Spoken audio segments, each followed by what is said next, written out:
मेरे आंखों में आंसू आ जाएंगे जब मैं बयान करूंगा कि साथ क्या क्या हुआ है, किस कानून के तहत हुआ है, किस आइन के तहत, कौन है करवाने वाला, क्या कोई पूछेगा उसको, क्या उसको कमरा अदालत तो बुलाया जाएगा कि वो जवाब दे कि उस पॉलिटिकल पार्टी के साथ जिसको 2/3 मेजोरिटी पाकिस्तान के अवाम ने उसके साथ ये सलूक क्यों रवा रखा, आइन बताया जाए, कानून बताया जाए, वजह बताई जाए। मैं बरमला इजहार करता हूँ, आभार तो हमें सकते हैं लेकिन हम आपके सामने झुकेंगे नहीं। कोई तरीका नहीं, कोई वजह नहीं, कोई इंस्ट्रूमेंट नहीं जो हमें मजबूर करेगा कि हम आपके सामने सर निगू करें। बात दें, कोई बात नहीं, मुझे कहे कि कहां आऊं मैं, मेरे सीने में गोली मारिए, जहां चाहते हैं हमारे, मरने को तैयार है। जो नैरेटिव है वो एक ही है कि मैं हूं, मैं इस मुल्क का मालिक हूं, मेरी डिक्टाट चलेगी, कोई और हिम्मत नहीं कर सकता कि मेरी डिक्टाट के बाद।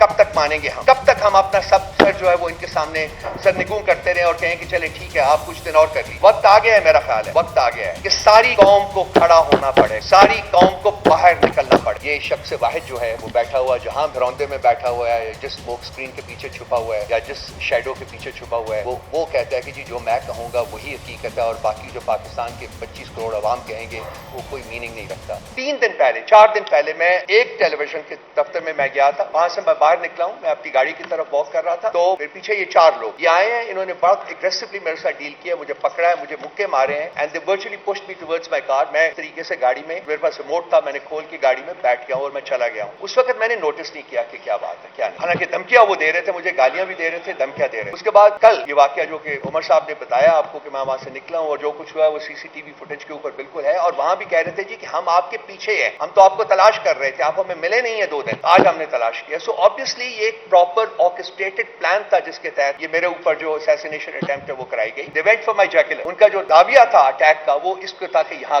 गला काटे। वो उस वक्त मैं, अगर आप सीसीटीवी फुटेज देखें तो आपको देखेंगे कि उस वक्त मैं डक कर गया, जब ये अटैक लगा मुझे उसमें डक कर गया, उसकी वजह से ये हिस्सा मेरा बचा और वो जो था वो उनका जाविया जो था अटैक का वो आके यहां मुझे लगा। जो भी है ठीक हो जाएगा ये भी, लेकिन बात जो करना चाहता हूं वो ये है कि ये तो जो जख्म है ये माइल हो जाएगा, ये जख्म शायद नजर भी ना आए, लेकिन जो घाव लगाए हैं शख्स वाहिद की डिक्टेटरशिप इस मुल्क, इस रियासत की रूह के ऊपर, इस रियासत के लोगों की रूह के ऊपर, वो ऐसे जख्म है, वो ऐसे घाव है जो माइल नहीं होंगे। आवाजों के साथ मीडिया की आवाज को भी मजल किया गया है और मीडिया भी शायद वो सब कुछ नहीं लिख सका, वो सब कुछ नहीं बोल सका जो आप लोग कहना चाहते होंगे या लिखना चाहते होंगे।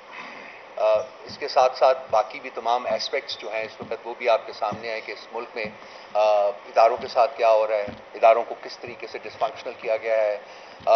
इदारों की कैसे तस्लील की गई है एंड मोस्ट इम्पॉर्टेंटली पाकिस्तान के अवाम की कैसे तस्लील की गई है। मैं चाहूँगा कि 2-1 साल का जो एक नैरेटिव है वो आपके साथ बयान करें। जब से इमरान खान साहब की हुकूमत को इन्होंने गिराया है उसके बाद से रियासत का जो जबर, जो जुल्म और जो फस्तायत पीटीआई के ऊपर नाजिल हुई है, मेरा नहीं ख्याल कि साउथ एशियन रीजन में उसकी कोई मिसाल मिलती है, उसका कोई पैरल मिलता है। मुझे जब मैं सोचता हूँ तो मुझे कोई ऐसी चीज़ याद नहीं आती, कोई ऐसा जुल्म याद नहीं आता जो कि रवा नहीं रखा गया पीटीआई के ऊपर। हमारे लोगों को इन्होंने खासकर 9 मई के बाद जो कि एक फॉल्स फ्लैग ऑपरेशन था, उसके अलावा वो है कुछ नहीं है, क्योंकि बसा औकात हमारी रिक्वेस्ट के बावजूद, हमारी सबमिशन के बावजूद कि एक जुडिशल कमीशन बनाया जाए और वो उस कमीशन की एक ट्रांसपेरेंट और फ्री इंक्वायरी करे और उसके बाद मुजरिमीन का जो है वो तयन किया जाए और फिर सजाएं दी जाएं। लेकिन पाकिस्तान की आवाम ने हर उस कदम के ऊपर, जबकि उनकी आवाज़ जो है वो सुनी जा सकती थी, उन्होंने अपनी लाउड एंड क्लियर तरीके से बताया कि हम ये शख्स वाहिद की हुकूमत, शख्स वाहिद की डिक्टेटरशिप को कबूल नहीं करते, हम इस मुल्क में जमहूरियत चाहते हैं और हम इस मुल्क में जमहूरियत लेके रहेंगे। आप 8 फरवरी को जब आवाम को मौका मिला कि वो अपने वोट की ताकत से अपने हुक्मरान चुने, तो वो आपके सामने है कि उनका जो किस पलड़े में उन्होंने अपना वजन डाला था। 2/3 मेजॉरिटी उन्होंने पीटीआई को की थी, और ये इसके बावजूद कि उस वक्त ऐसी हुकूमत जो है जो इलेक्शन करवा रही थी, जिसको सो कॉल्ड केयर टेकर हुकूमत कहा जाता था, वो पीटीआई के ऊपर जुल्म और जबर की वजह बनी हुई थी। उसी के जरिए, उसी इंस्ट्रूमेंट के जरिए पीटीआई के ऊपर वो तमाम जुल्म और जबर वो किया जाता रहा था। उसके बावजूद अवाम ने अपना जो हक वोट था वो अदा किया और उन्होंने पीटीआई को दिया, लेकिन रात के अंधेरे में वो हमारा वोट छीना गया। इससे पहले पीटीआई के लोगों को किडनैप किया गया, पीटीआई के लोगों को टॉर्चर किया गया, पीटीआई के लोगों से फोर्स किया गया कि वो पॉलिटिकल लॉयल्टीज को बदलें, पीटीआई की पॉलिटिकल स्पेस को खत्म किया गया, पॉलिटिकल पार्ट पीटीआई के लोगों के घरों के ऊपर उनको अटैक किया गया, वेंडलाइज किया गया, औरतों की इज्जत जो है उसकी तस्लील की गई, घरों की चारदीवारी की तस्लील की गई, कोई वो जुल्म नहीं था जो कि रवा नहीं रखा गया। उसके बावजूद जो इनका बेसिक ऑब्जेक्टिव था वो ये था कि जी पार्टी को खत्म करना है, पीटीआई की लीडरशिप को खत्म करना है। उसमें मैं तमाम लीडरशिप को कॉम्प्लीमेंट करूंगा, खासकर उमर साहब को जो मेरे दाईं तरफ बैठे हुए हैं, जिन्होंने as secretary general of the party ना सिर्फ कि इसको इकट्ठे रखा बल्कि इसको ताकतवर भी बनाया। ये पीटीआई को खत्म नहीं कर सके। पीटीआई के लोग जो थे, पीटीआई के जो फॉलोअर्स थे, पीटीआई के जो चाहने वाले थे, उनके जज्बे को, उनकी कमिटमेंट को ये खत्म नहीं कर सके, कमजोर नहीं कर सके। और उन्होंने 8 फरवरी को अपना वोट की ताकत से अपना फैसला जो था वो सुनाया, लेकिन अनफॉर्चुनेटली उसको इंप्लीमेंट करने में फिर शख्स वाहिद की डिक्टेटरशिप जो थी, डिक्टाट थी, वो माने हुई। और इंस्टीट्यूशंस के जरिए वो इलेक्शन कमीशन हो या वो पाकिस्तान के बाकी और इदारे हों, जुडिशरी हो,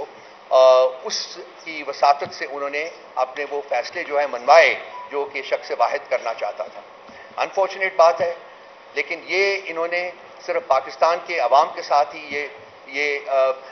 जुल्म नहीं किया, बल्कि मुल्क के पाकिस्तान, रियासत पाकिस्तान के साथ भी जुल्म किया है। इन्होंने हर वो तरीका रवा रखा है जिससे पाकिस्तान कमज़ोर हो, जिससे पाकिस्तान जो है वो अपनी शाइनिंग प्रिंसिपल्स जो है उसके मुताबिक आगे ना बढ़ सके। 71 का 1971 का सानिया को बहुत ज़्यादा पुराना नहीं है, और आप देखें कि ये रिपीट है। वहाँ भी शेख मुजीबुर रहमान जो थे, उसकी पार्टी को, अवामी लीग को 162 में से 160 सीटें मिली थी, और उसको वादा किया गया था जी कि हम कन्वीन कर रहे हैं असेंबली का सेशन, लेकिन सेशन कन्वीन करने की बजाय उन्होंने फौजी ऑपरेशन का आगाज कर दिया। बिल्कुल एग्जैक्टली उन्हीं लाइंस के ऊपर अब ऑपरेट कर रहे हैं। सिर्फ यह है कि एक पार्टी ऐसी है जो इन्होंने खुद बनाई हुई है, जो इनकी जो गोद में जिन्होंने परवरिश पाई है, वो लोग वो इनकी जो कहते हैं मांग जो होती है उसकी ताबे है, और वो उन्होंने उसकी हमारी जो पार्टी जो कि जीती हुई थी उसकी जगह उन पार्टीज को इन्होंने हुकूमत में डाल दिया है। लेकिन जो नैरेटिव है वो एक ही है। ये मेरी जिंदगी का या किसी और इंडिविजुअल की जिंदगी का सवाल नहीं है, यकीन जानिए, मैं उस कॉन्टेक्स्ट में बात नहीं कर रहा। ये रियासत की सर्वाइवल का और रियासत के आगे बढ़ने का सवाल है, और ये पाकिस्तान के तमाम अवाम के मुस्तकबिल और उनकी आगे बढ़ने का सवाल है। रियासत को इन्होंने बंद गली में मतलब पुश कर दिया है, वहां वो बंद गली में खड़ी है और उनको हमें कोई रास्ता नजर नहीं आ रहा। इन्होंने जो भी नैरेटिव बनाने की कोशिश की है पिछले 2 साल में, वो नैरेटिव इनके मुंह के ऊपर पड़ा है। कोई नैरेटिव जो है वो कामयाब नहीं हो पाया। क्या क्या नहीं इन्होंने करने की कोशिश की, पॉलिटिकल पार्टी के साथ, हमारे साथ क्या नहीं करने की कोशिश की, तमाम नैरेटिव इनका जो है वो नाकाम हो चुका हुआ है। मैं ज्यादा देर नहीं आपका टाइम लूंगा। मैं बेसिकली मेरा जो बेसिक इंटेंशन है वो ये है कि जो साहिब इख्तिदार लोग हैं जो इस वक्त यहाँ इंडिविजुअल की डिक्टाट, फर्द वाहिद की डिक्टाट को इंपोज कर रहे हैं और इंप्लीमेंट कर रहे हैं, मेरी उनसे ये कहे कि ये आप इस सारे चक्कर में नाकाम हो गए हैं, आपने बदनामी कमाई है। आज आप सोशल मीडिया के ऊपर जाइए कि आपके बारे में क्या कहा जा रहा है, वो पाकिस्तान के अवाम आपके बारे में क्या सोच रहे हैं, आप किस तरफ मुल्क को लेके जा रहे हैं, आप क्या चाहते हैं पाकिस्तान के अवाम से। तो मेरी उनसे मैं मुखातिब हूं और उनको कह रहा हूं कि अपने गिरबान में झांकिए, अपनी तरफ देखिए और देखिए कि आप क्या गलतियां कर रहे हैं, आपसे क्या क्या गंभीर गलतियां हुई हैं, और आप इन गलतियों को आगे बढ़ाने की बजाय, फर्दर परपेचुएट करने की बजाय इनको खत्म करें, और अवाम के मैंडेट की जो है वो तौहीन खत्म करें। अवाम का मैंडेट जो है उसको एक्सेप्ट करें और उसके मुताबिक एक जमहूरी हुकूमत जो है उसको तश्कील दी जाए। इसके अलावा जो उमर साहब ने जो कुछ फरमाया है वो बिल्कुल अपनी जगह पे मुकद्दम है। FIR के वो हम रिजेक्ट करते हैं, और जो कुछ इन्होंने कहा है मैं उनको रीइटरेट करता हूं। और खान साहब की मार्फत से मैं सिर्फ ये कहूँगा कि ये जो हमारा जोश और जज्बा है ये उसकी मरहून मिन्नत है, उस शख्स की, वो इस शख्स की जो 9 महीने से एक काल कोठरी में बेगुनाह पड़ा हुआ है।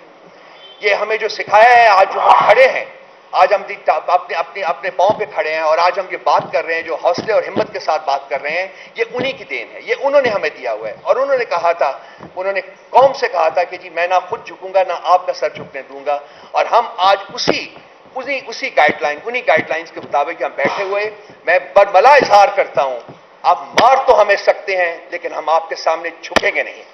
कोई तरीका नहीं, कोई वजह नहीं, कोई इंस्ट्रूमेंट नहीं जो हमें मजबूर करेगा कि हम आपके सामने सर निगू करें। मार दें, कोई बात नहीं है। मुझे कहें कि कहां आऊं मैं, मेरे सीने में गोली मारिए, जहां चाहते हैं हमारे, मरने को तैयार हैं, लेकिन हम अपनी कमिटमेंट, अपना जो हमें जो सिखाया गया है, जो चीज़ हम लेके चले हैं, जिस तरीके से हम मुल्क को आगे लेके जाना चाहते हैं, मैं और सब जो हमारी टीम है,